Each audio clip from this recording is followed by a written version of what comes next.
Hello there, it's NOOCH. We've had a massive balancing update in LEGO Star Wars Battles today, November 9th. It just came out. It was unannounced. Nobody talked about it. The devs aren't really talking to anybody. Hey, reach out, guys. I'm right here. I'm ready for you. Reach out. Email address in the description. My Discord's everywhere. You can talk to me. I'll help you out. I'll get some stuff out there for you. Anyway, there was a big, huge balancing update. Some nerfs, some buffs, lots of things going on again, lots of changes. So I figured before we get into the video, I'm giving Palp a few days off, and I'm going with Yoda sharing important quotes. And the quote we're going to share today is about change. It's from Thomas Fuller, who's an old English theologian back in the 1600s, and he said, "Difficult are all things, before easy they are." That's what Yoda said. You know, things are always difficult before they're easy. Change is difficult. This is a change. Some people are complaining about it. A lot of people get upset about change right away. NOOCH is kind of a wait and see kind of guy. I'm just kind of your Star Wars dad's going to wait and see. We're going to play this stuff out. Hopefully it brings some more balance to the game because the game desperately needed some balance. So let's get right into it.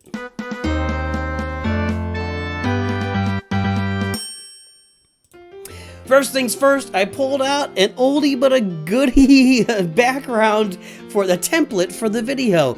This is back in the day. I made an old video one time showing gameplay, like people on the light side on one planet playing people on the dark side on another planet, because planets don't matter for matchups, but I'm going to use that template for today.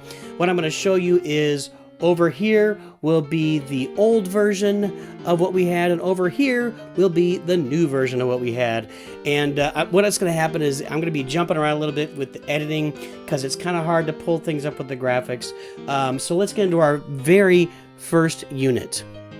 Okay, so here's our first unit, the Destroyer Droid. The Destroyer Droid got a massive buff to its shield health. Massive, massive buff. You can see here at a level 7 Destroyer Droid, which is what I have, my shield health originally was 350, and now it goes to 640. That's a 97% buff to shield health. What it basically says is shield health used to start at a static number 350 and never changed. I believe that's how it used to work. Now it is scaling. Each level it's going to scale up. You're going to get more shield health. And how does that shield health work?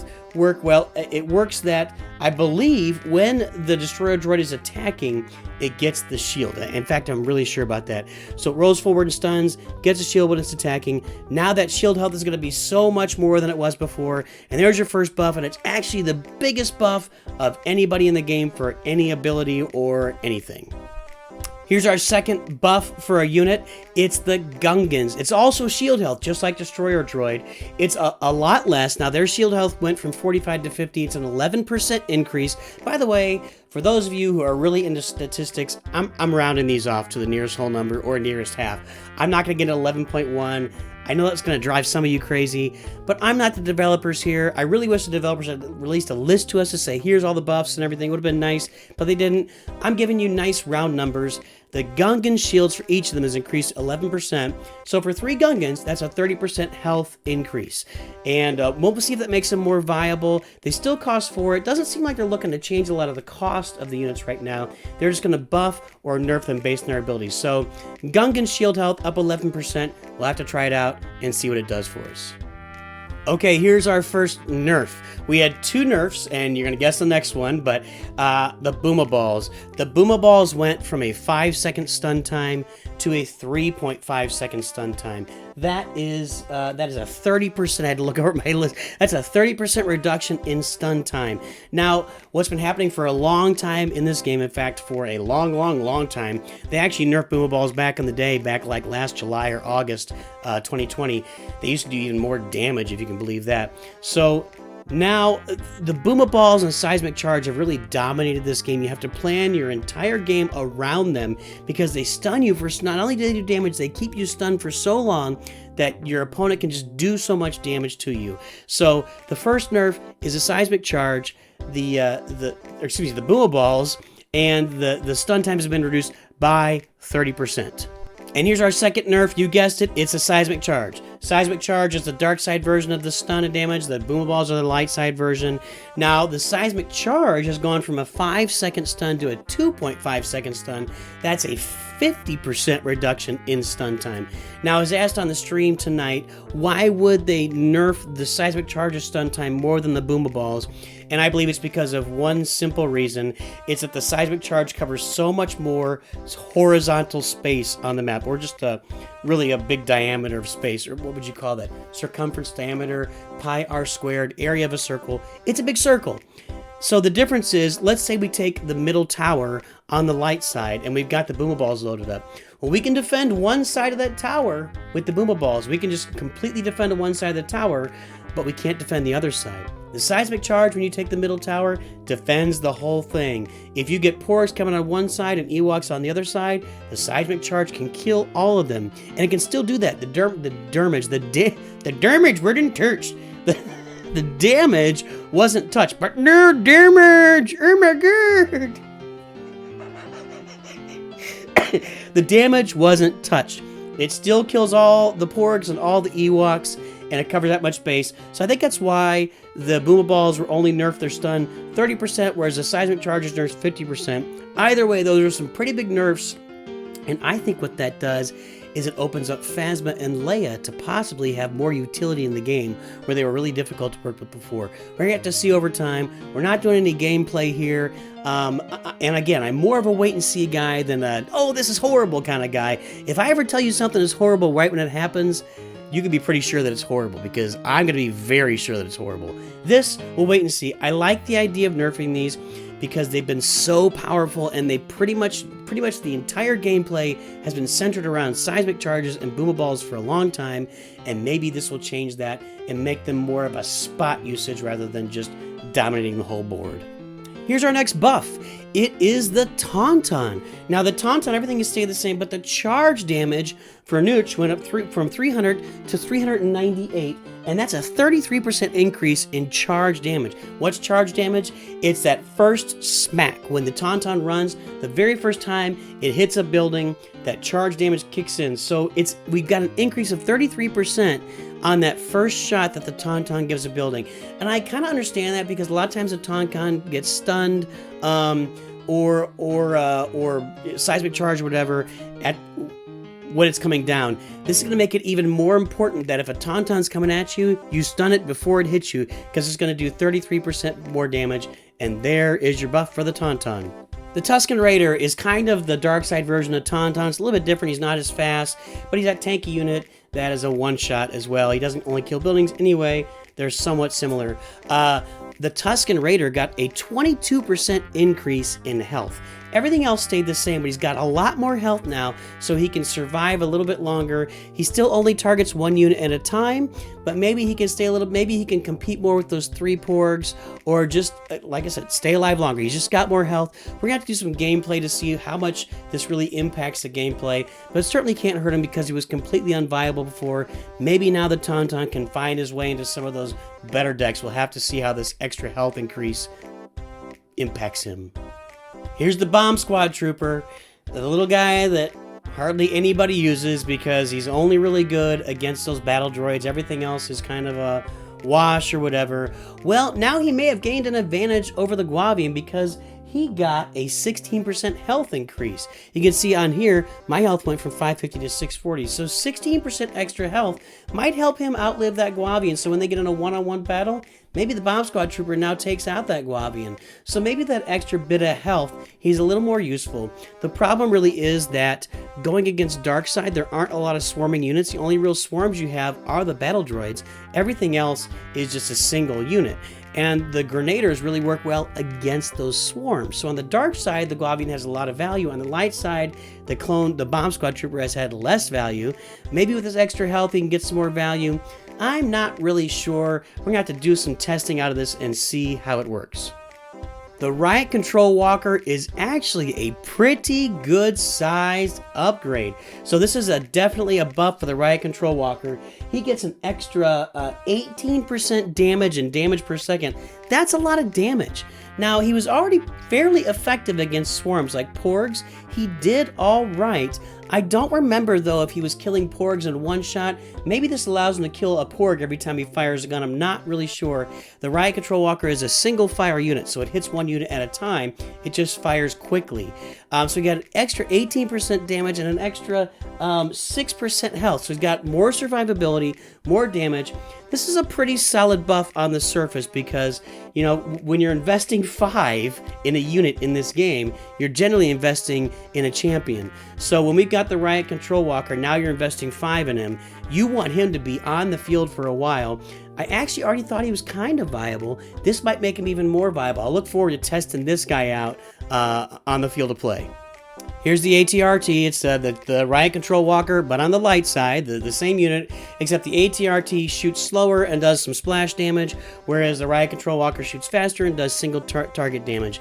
Well, we got a 20% buff to the ATRT's damage and damage per second, and a 5.5% buff to his health. So again, similar to the Riot Control Walker, he's now doing more damage and surviving a little bit longer. I find it really odd that the dark side unit, the dark side unit does single target damage and the light side unit does splash damage. I kind of wonder if maybe there's more units coming out where maybe we'll get some more swarming units on the dark side and some more single units on the light side. It would make more sense, and these guys could both become more viable then. Maybe this will make it more viable. As you can see, I have not, maybe you can see or not, I have not unlocked this unit yet, so I can't use it. But, you know, of course, we'll give it a run when it comes out. Definitely has a chance to be better now with more health and damage. Still not really sure. We'll have to find out. Everybody's favorite whipping boy, the Flame Tower, and I've got just the dark side one here, but it's the same for both of them. The Flame Tower got a 15.5% health buff, which sounds pretty significant on the surface, but the problem with the Flame Tower is not its health. I mean, it's a problem. It's going to help a little bit, right? He'll survive a little bit longer. Or she, I don't know. Perhaps we'll not assign genders to towers. It will survive longer. But, you know, the real issue with the Flame Tower is that its range is 9, whereas like Super Battle Droid's range is 10. Moroff has there are units that have longer range. I think even Boba Fett is out of range. Like the Flame Tower can't even touch Boba Fett. So if you're going to leave it where it can't touch that stuff, it should be impervious to like Porgs, Ewoks, and Battle Droids, and it's not. It ends like if a full group of Ewoks attacks a Flame Tower, it's going to take them out, but it's going to lose about half of its health in the process. If you're going to have it where it can take damage from single fire units without even being able to touch them, you should make it basically completely dominant against swarms, and they haven't done that. I really think that's what needs to happen. Maybe have the burn effect damage go wider, or have the burn effect have more of an effect. Give it more damage against swarms. I'm not sure how to do that, but I don't really think that this health buff is going to be a big help for the turbo laser. And there's your first time for me to, or for the Flame Tower. There's the first time for me telling you that I really don't think something actually helped the unit much. It's a cosmetic change that will be kind of nice, but not a huge help to the unit. And now on to another whipping boy in the game, the missile launcher. You've heard me complain about the missile launcher ad nauseum. It should fire in the air. Once it locks onto a target, it's completely vulnerable to being destroyed. So they've definitely buffed up the missile launcher. Again, I'm not sure if it's going to help. This one I'll definitely test out in-game to see if it helps. What we got is an extra 5% damage and damage per second. It actually rounds up to 6% here on my screen, but I think that's just a rounding thing. I believe it's somewhere in the 5% range of additional damage and damage per second, which isn't a lot, but it gets an extra 12% health too, which is actually fairly helpful. The real problem is that one of the benefits of the missile launcher is when you put it down, it'll fire at that middle tower that's there. It's a great way to defend against the middle tower, but it's completely exposed, and that middle tower drops units directly on top of it, and they don't get hit, and they just destroy it. So if you're playing against a missile launcher on your, let's say I got a particle beam in the middle, and the missile launcher locks on my particle beam and it's firing, I drop Ewoks there, and it takes my opponent, you know, 1.5 seconds, 2 seconds to respond. By the time that you've responded with a seismic charge or some battle droids or whatever, I've already got that thing down to half. I'm probably going to get it down to like a quarter health, or maybe kill the missile launcher. So it needs to be able to survive those barrages. We'll see if this extra help helps it, gets it to do that. I'm not convinced that it will. I still think the missile launcher should cost 3 instead of 4, based on the functionality, based on the fact that it locks on a target and it can't defend itself at close range. I think it is a 3 cost tower, but we'll see if they ever decide to make that change, or maybe buff it up with more health, or maybe one small rock at the bottom that shoots locally. I don't know. I don't know what they're going to do with it. So that really wraps us up here, guys. What I'm going to do now is I'm going to come in on both sides here, left and right, and I'm just gonna show you, and I'm gonna leave this missile launcher up there for background. I'm just gonna give you the table that I've got built, and hopefully this table can help you, just look at each of the changes. So these are all the changes, all the buffs and nerfs that came out with this most recent update to version 1.79. If you want to get the update, you have to go and you have to open the game from Apple Arcade, not from the icon on your desktop or on your main screen. You got to open up Apple Arcade, open the game from in Apple Arcade. You will get the update. You can start playing with these new units. We're going to especially see how Seismic Charge and Boomer Balls being nerfed impacts the game. That's going to be the most interesting part of all of these new updates. So hopefully this really helps you guys to narrow it down. Hopefully our devs give us a list next time of all the nerfs and buffs. If they don't, I'll be right here for you. Star Wars Dad has got you covered. Old Nooch will bring it to you. And of course, guys, oh no, I didn't load it up here, so I'll have to edit this in post. Always remember, Nooch too good.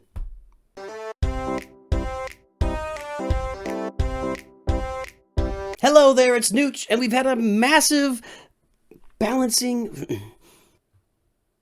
Why did that move down there? Christian theologian in England back in the 1600s or something, but he says,